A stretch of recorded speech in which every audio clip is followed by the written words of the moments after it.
Welcome to Narrative Responsibility, a podcast about examining the meta story of your life, how well it is serving you, and how to change it for the better. I'm Elena Wolf, relationship coach and life alignment mentor, and this is this week's New Perspective.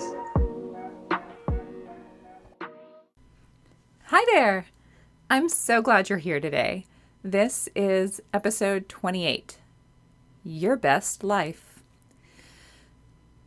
So one of the concepts that comes up a lot in the personal growth world is this idea of doing personal development or personal growth in order to live your best life or become your best self, become the best version of yourself. And I personally have a lot of mixed feelings about this phrasing because on the one hand, it is very motivating and it does create a really deep emotional appeal that makes us want to make changes. But I also think that it can lead to perfectionism and kind of a personal development hamster wheel where you kind of replace the problem of being dissatisfied with your life because maybe it's out of alignment with your values or your needs with being dissatisfied with your life because you haven't attained perfection yet. There's still something else that you could be doing, that you could be doing better, that you could be growing into or developing and so I think I've talked about this before in one episode or another where you kind of end up in this place where you have very neatly solved the problem of how to actually live your life and be present to it and fully enjoy it because you have this problem that literally can't be solved. You cannot ever attain perfection. And there's kind of an implicit equivalency, right, between best and perfection, whether we're talking best life or best self. So what I want to do today is kind of talk through some of the logical flaws in this phrasing and then share the solution that I came to for how to define this in a way that actually allows you to take action on it and to decide if you're living this way or not, living your best life, living as your best self. So that's the goal. Let's see how close we get to it. Okay, so there are two levels of logical flaws with this phrasing, your best life. One of them has to do with, I guess, what we'll call the abstract logic of it, and the other has to do with the applied use, the practical logic of it. If you're talking type terms, this would be introverted thinking and extroverted thinking analyses, by the way. Okay, so the abstract logical kind of Platonic form problems or the introverted thinking problems first. Well, to begin with, there is no clear definition of what is meant by the term your best life. It sounds like it's really clear, but in fact, what do we mean by best? And what do we mean by life? And and how are we going about measuring and actually kind of prioritizing the various things that could be measured that could contribute to this concept of best? And, by best, do we mean that there is one single best and only that one? Or do we mean that there's kind of a range and as long as it's hitting these certain parameters, then it's going to count as your best, in which case that's not a very good word to use, is it? Because best kind of implies singular, one. It's also emotionally manipulative because especially in the West, in America particularly, we're kind of taught to want the best and that nothing less than the best is really worth having. And I think that kind of creates a false binary or false dichotomy where you have either the best or nothing worth having at all. It's kind of all or nothing thinking there, right? If you don't have the best, then it's not good enough. You're not good enough. Your life isn't good enough. It's not worth it because it's not the best. And that creates a lot of stress, honestly, because how do you know with this ill-defined term if you're even approaching the best, if you're on the right path to the best? What if you're going, 180 degrees in the wrong way from the best? How do you know? How do you course correct from that? And I'm enjoying everything that I'm doing, but what if it's not the best? Is it still worth doing? Am I doing it wrong? So you also can get that kind of perfectionistic, I'm doing it right or I'm doing it wrong kind of thinking. It sets up a lot of self-doubt, a lot of self-judgment, and again, doesn't really give you a good direction to move in. It simply sounds good, gets you emotionally bought in, and then tells you very little of how to actually get there. And implying that there is one best rather than a variety of best makes you goal focused rather than process focused. So again, you end up focusing on the destination rather than the journey. And that means that the experiences you have are only worthwhile if they end up taking you to the best place, to the best life, to your best self. You won't know until you get there if any of the sacrifices you made were worth it, if any of the energy that you spent getting there was worth it.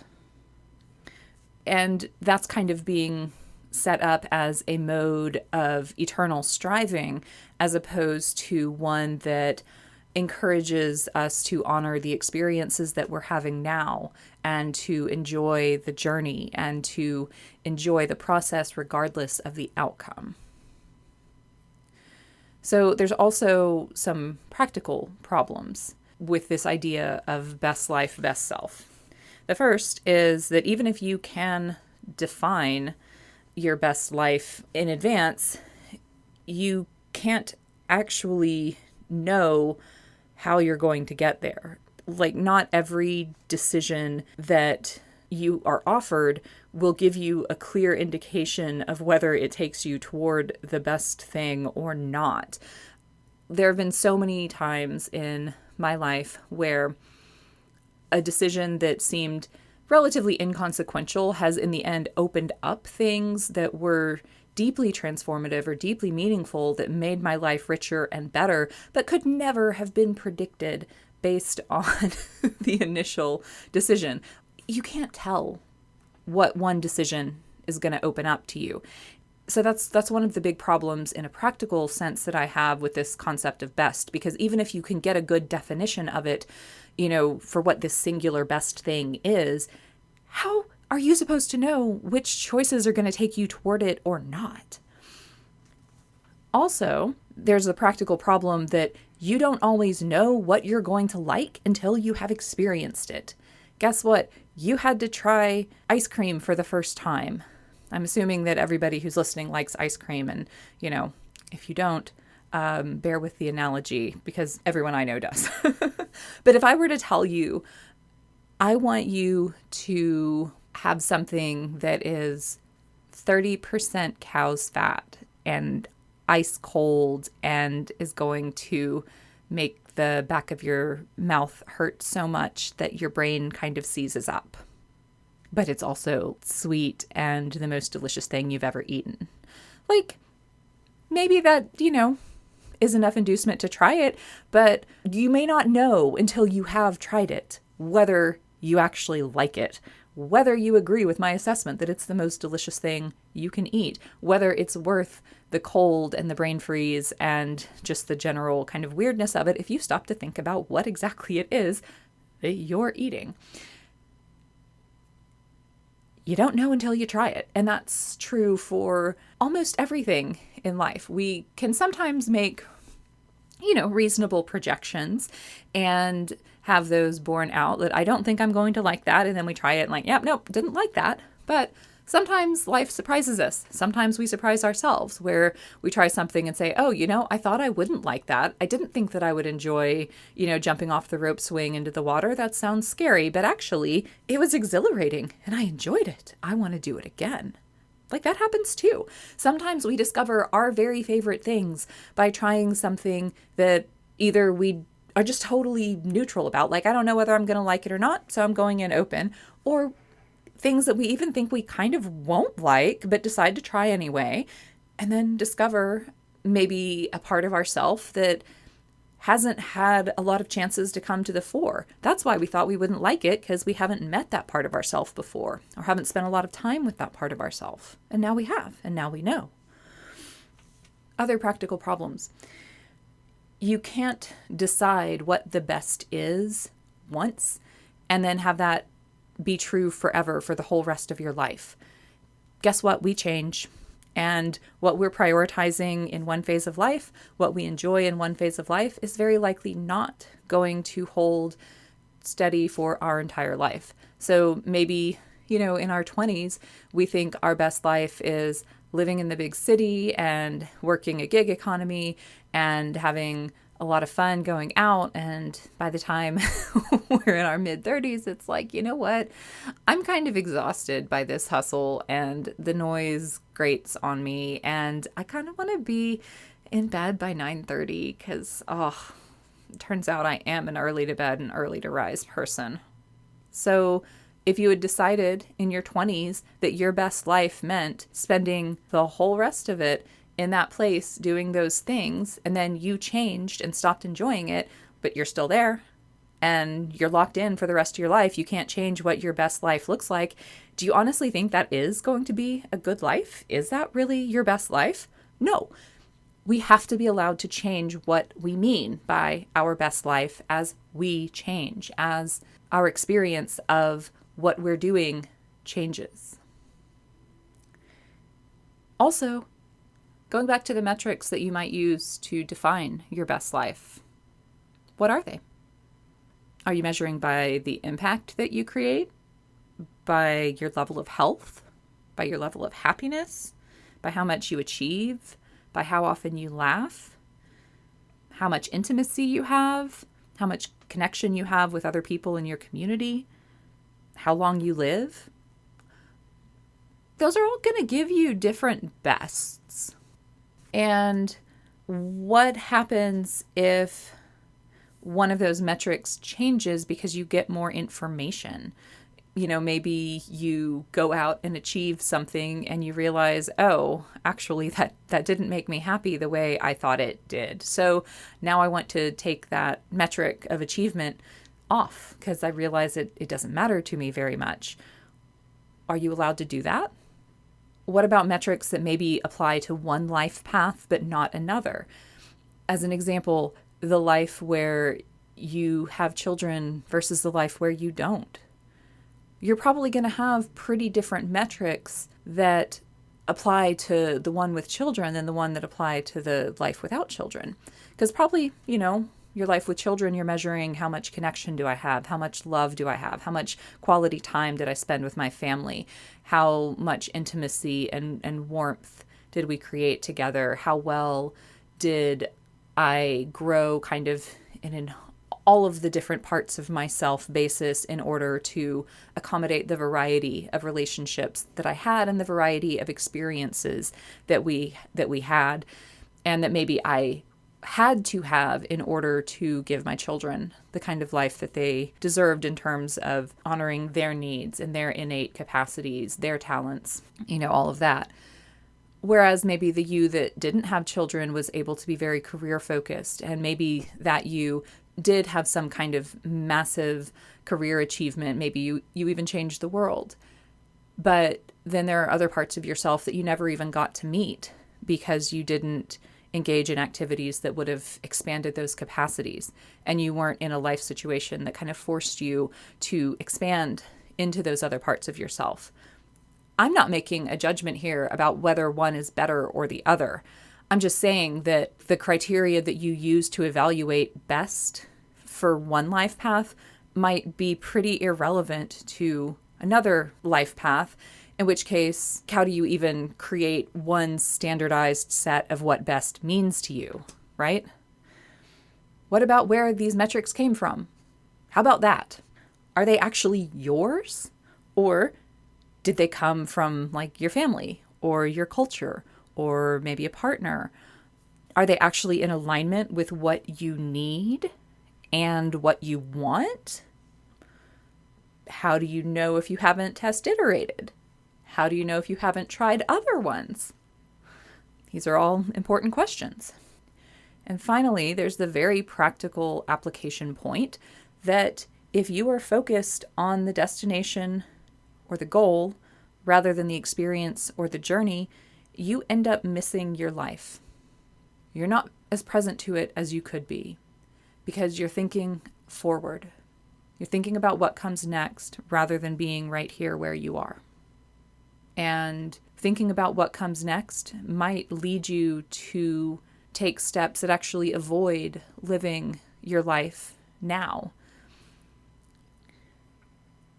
What I decided ultimately constituted my best life was a life that I wanted to live, a life that I wanted to be fully present to, because I had a very bad habit of running away, either running into my head, running into the future, running into an activity, and away from the present moment, away from the pain or the discomfort, away from the unmet needs.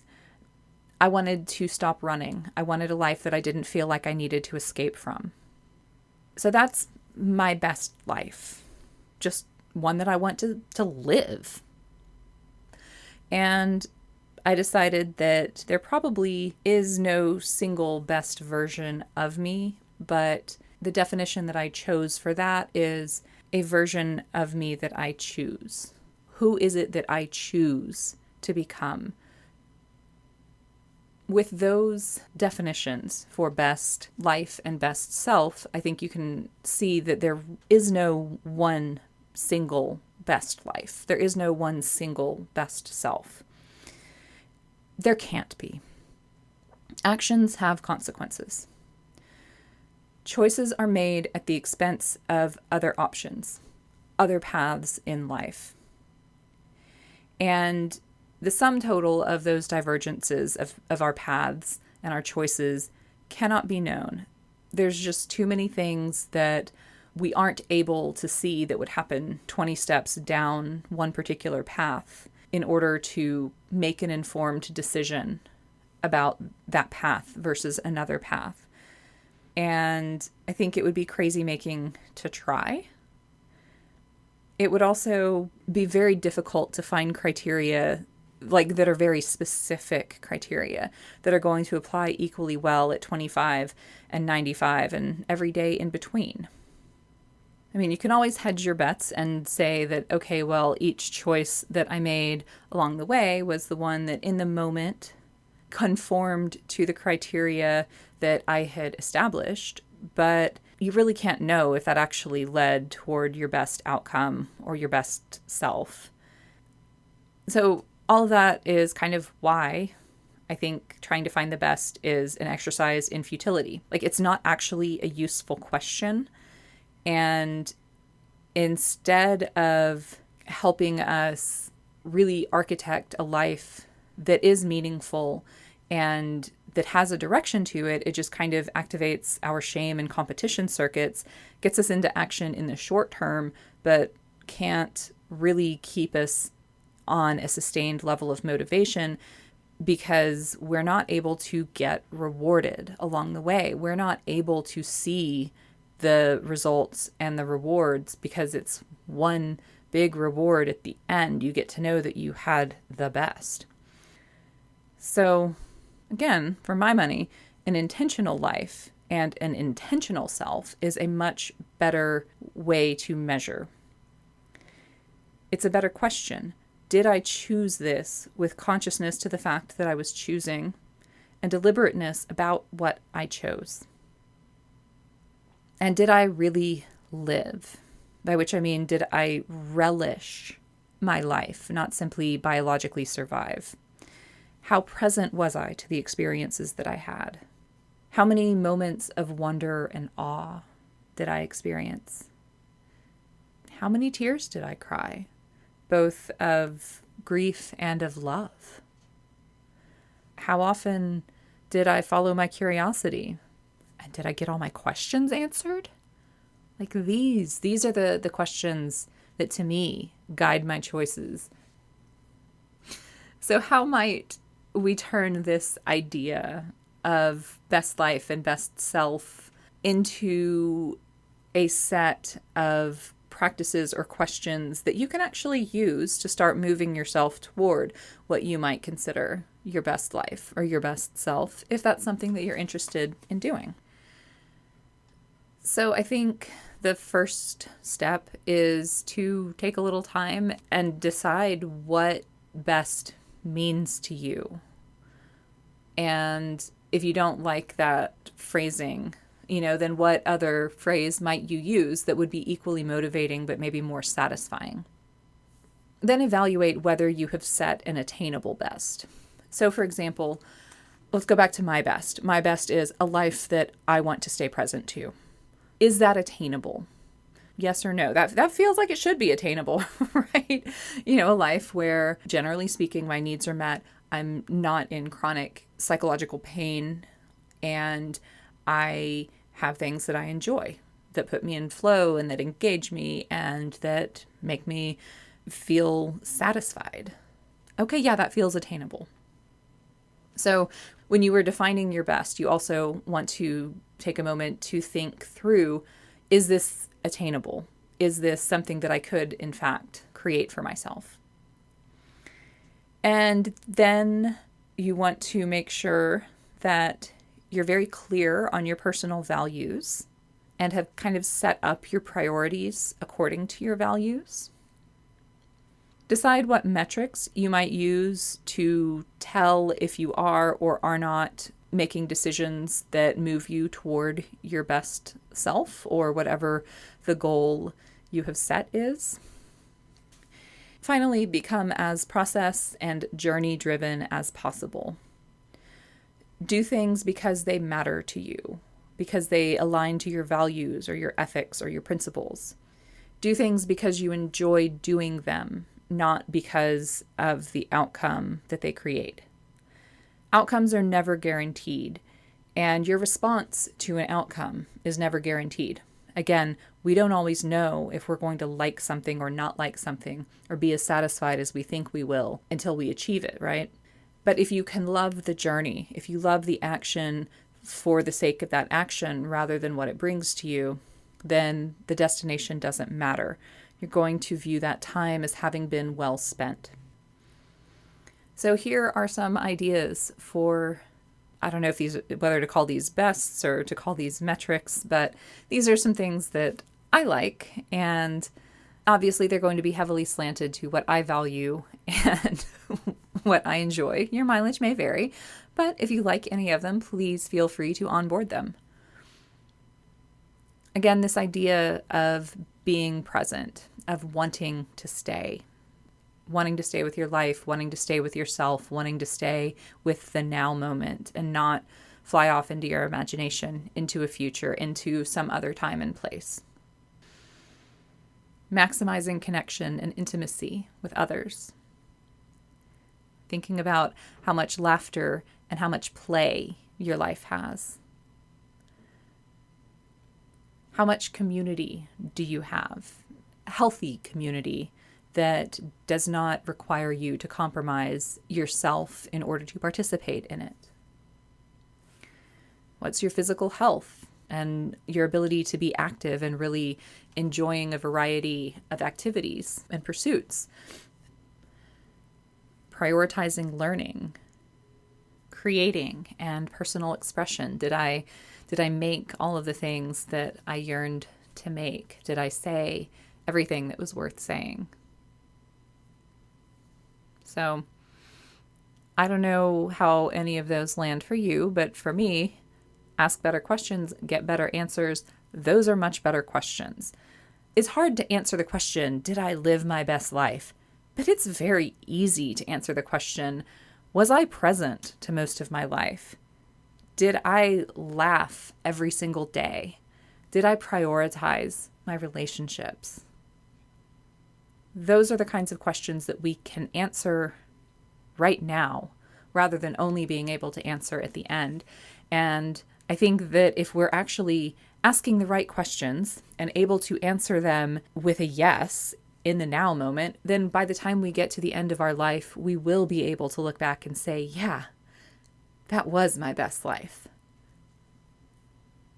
So yeah, next time you hear somebody in this space talking about living your best life, I hope that you'll be able to think to yourself, I am, because I know what my best life means to me, and I have the way to measure whether I'm doing it. Look at you, doing it. All right, that's it for this week.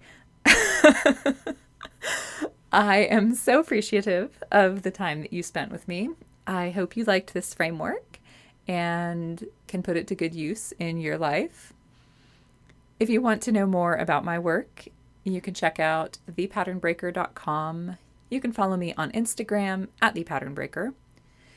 If you want to support the podcast and help it grow, you can leave me a rating and review. You can share it with a friend. You can join my Patreon, patreon.com/narrative responsibility. And until next time, what part of your story are you going to take responsibility for this week?